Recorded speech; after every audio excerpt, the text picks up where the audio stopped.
Sahabat Ragam, kali ini kita bersama dengan usaha yang cukup unik di Desa Kedoyo, Tulungagung. Tepatnya kita berada di rumah produksi jamu tradisional. Jadi, mari kita telusuri minuman berkhasiat yang satu ini. Sahabat Ragam, kali ini kita akan menjelajahi salah satu kekayaan tradisional di Indonesia yang sudah dikenal sejak lama, yaitu jamu. Jamu adalah minuman herbal yang terbuat dari berbagai rempah dan bahan alami yang memiliki banyak manfaat untuk kesehatan. Di era modern yang sekarang ini, menjaga kesehatan menjadi sangat penting, terutama di masa pasca pandemi. Jamu tradisional telah terbukti membantu peningkatan daya tahan tubuh dan menjaga stamina tubuh kita. Jadi, yuk kita pelajari lebih lanjut tentang jamu dan manfaatnya langsung di rumah produksi jamu tradisional yang satu ini. Baik sahabat Ragam, saat ini kita sudah bersama dengan pemilik dari usaha jamu tradisional ini. Selamat sore Bapak, mungkin boleh diperkenalkan dirinya kepada sahabat Ragam di sini yang mungkin penasaran nih Pak. Oke. Ya, perkenalkan, nama saya Hendrik dari Desa Kedoyo, Kecamatan Sendang, Tulungagung. Tempatnya di Dukuh Gading. Di Desa Kedoyo, Kecamatan Sendang, Kabupaten Tulungagung, Jawa Timur, terdapat salah satu usaha jamu tradisional yang sangat patut kita banggakan, yaitu milik Bapak Hendrik. Berawal dari ilmu produksi jamu yang turun-temurun diwariskan, Bapak Hendrik dan keluarga terus belajar dan berinovasi dalam mengembangkan usaha tersebut. Usaha jamu tradisional Bapak Hendrik dimulai pada tahun 2020 ketika permintaan akan jamu meningkat tajam karena pandemi COVID-19. Pada masa itu, harga rempah-rempah seperti kunyit dan jahe melonjak tinggi, namun Bapak Hendrik tetap berkomitmen untuk memproduksi jamu berkualitas ini. Mungkin boleh dikasih tahu nggak sih Pak, sejak kapan usaha jamu tradisional ini mulai Bapak ini kembangkan? Oh, untuk jamu tradisional ini saya belajar usaha jamu ini sejak sekitaran tahun 2020-an. Saya habis COVID. Nah, soalnya kan saya belajar dari pengalaman COVID tersebut. Kenapa saya belajar dari COVID tersebut? Soalnya gini, di era COVID itu kayak khasiat jahe, kunir, sama kencur itu kan sangat bermanfaat untuk jaga stamina kita. Makanya pas hari itu yang saya tahu itu harga kayak kolowija, kayak jahe, kunyit itu luar biasa mahal. Makanya disitulah saya ada kepikiran untuk jualan jamu itu. Selain itu, saya bisa jualan jamu itu emang dari keturunan. Nah, dari keluarga saya, dari nenek, ibu, emang dia jualan jamu. Oh, berarti tragedi COVID ini juga memberi ide sendiri ya buat Bapaknya? Iya, soalnya yang saya alami itu gini, sekaya apapun kalau kita nggak sehat, itu nggak bakalan kurang nikmat menjalani kehidupan ini. Walaupun kita hidupnya sederhana, tapi yang kekayaan yang menurut saya paling nikmat itu kesehatan. Pertama itu. Nah, kalau kedua itu kekayaan itu menurut saya bonus. Yang penting kita usaha dulu. Gitu. Yang pertama kan sehat.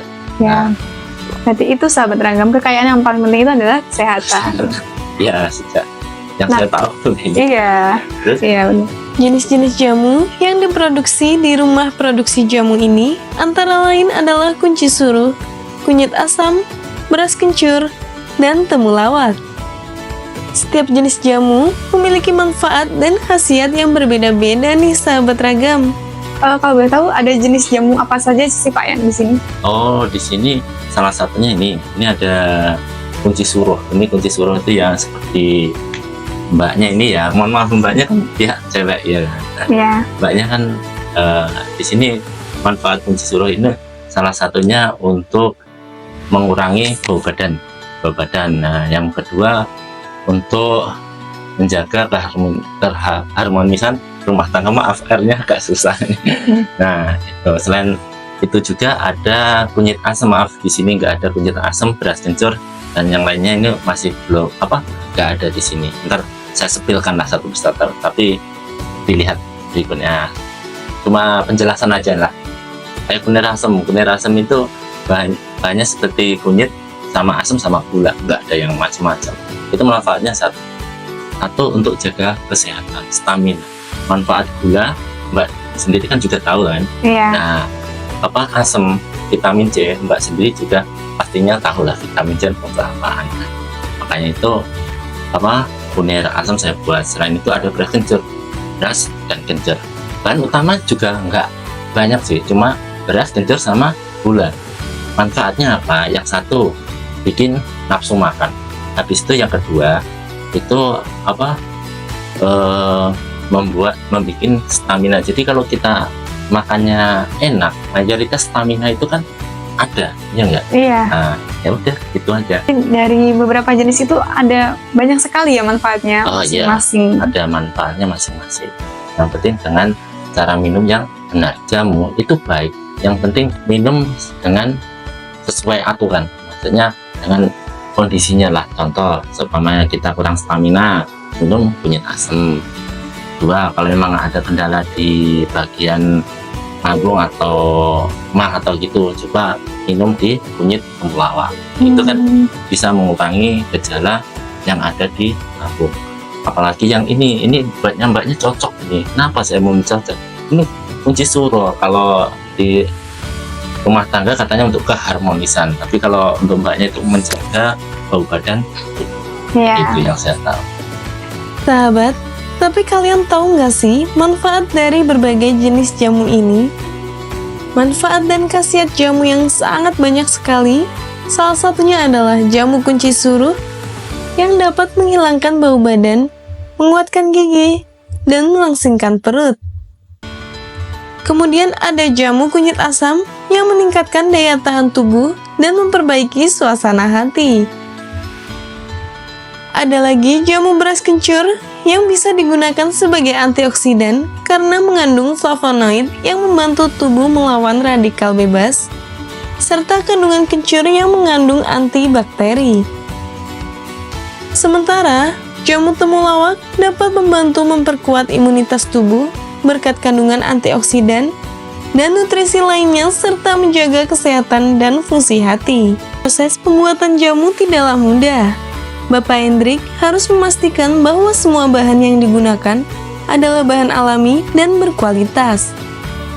Selain itu, proses pengolahan juga harus dilakukan dengan hati-hati untuk menjaga khasiat jamu tersebut. Oh iya Pak, dari beberapa jenis jamu ini mungkin boleh nggak sih di-spill atau dijelaskan sedikit proses pembuatannya kepada sahabat ragam di sini? Oh iya, kita spill ya satu persatu. Kayak ini untuk pembuatan kunci suruh.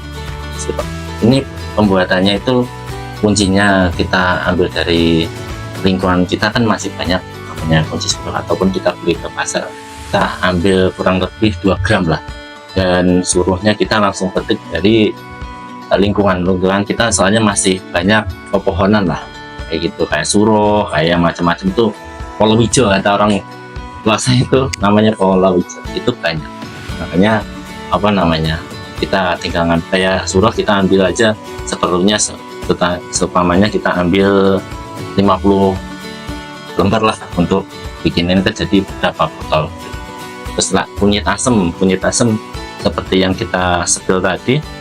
Kunyit asam itu ya kita bikinnya dari kunir, habis itu asam sama gula yang tadi yang kita bersihin dulu, kita proses, habis kita bersihin, habis itu kita rebus, habis itu kita blender, kita saring lagi biar endapannya nggak terlalu banyak, habis itu kita dicampur gula-gula Jawa yang kita kasih tahu tadi, dicampur lagi gula pasir sedikit untuk memberi rasa manis. Soalnya yang saya tahu kalau kebanyakan gula Jawa itu asin, dan satu lagi garam. Kalau boleh tahu di antara beberapa jenis itu mana sih Pak yang paling susah atau paling mudah proses pembuatannya? Yang menurut saya kalau untuk paling mudah itu menurut saya di kunci suruh. Kunci suruh beras kencur itu nggak terlalu lama. Yang paling susah prosesnya itu dari segi kunyit asam. Soalnya proses kunyit asam itu pendinginan perlu, habis itu proses pengemasan dan lain-lain itu menurut saya agak lumayan lama. Oh iya, untuk mungkin jamu seperti ini untuk penjualannya bagaimana ya Pak? Mungkin di sekitar sini aja atau sampai kemana gitu Pak?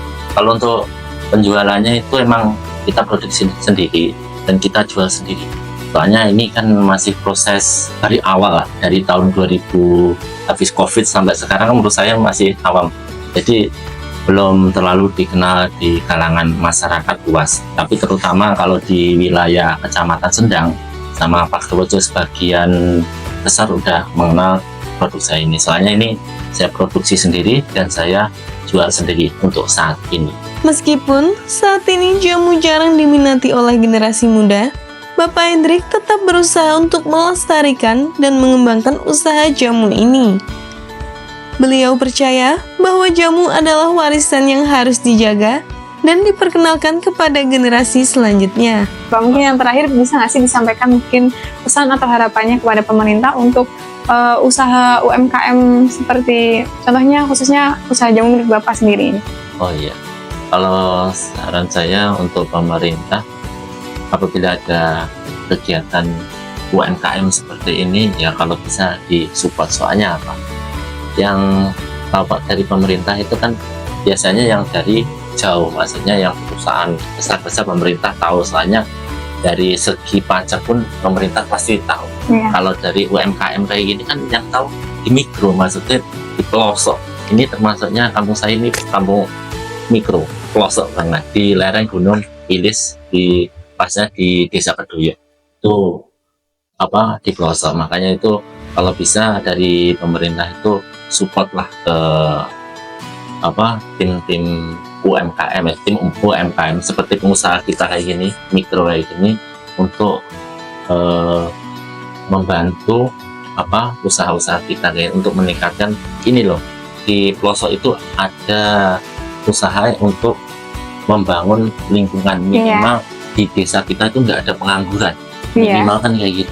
Jadi kalau di desa kita itu nggak ada pengangguran, mayoritas kan untuk pihak-pihak, mohon maaf ya, untuk tindak pidana curanmor, terus pencurian dan macam-macam. Kalau ekonomi desa kita stabil itu insya Allah nggak ada gitu. Tapi kalau ekonomi di lingkungan kita pun nggak stabil, kemungkinan besar, bukannya saya nggak mungkin, kemungkinan besar untuk hal yang negatif seperti yang saya sebutkan tadi itu kemungkinan pasti ada. Kayak gitu. Makanya minta tolong usaha mikro kayak gini didukung untuk berkembang biar sekeliling kita itu bisa bekerja sama lah untuk membangun minimal usaha mikro di wilayah kita sendiri biar nggak ada, mengurangi pengangguran lah. Iya, benar sekali Pak. Mungkin Bapak dan sahabat Ragam di sini mungkin bisa kita cukupkan perbincangan kali ini. Mungkin terima kasih Pak atas waktu dan informasinya yang sangat bermanfaat.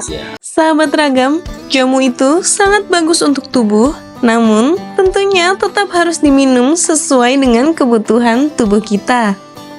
Jadi, mari kita lestarikan warisan yang satu ini dan jaga kesehatan kita dengan jamu tradisional. Kita selesai mengulik tentang salah satu minuman berkhasiat yaitu jamu tradisional ini.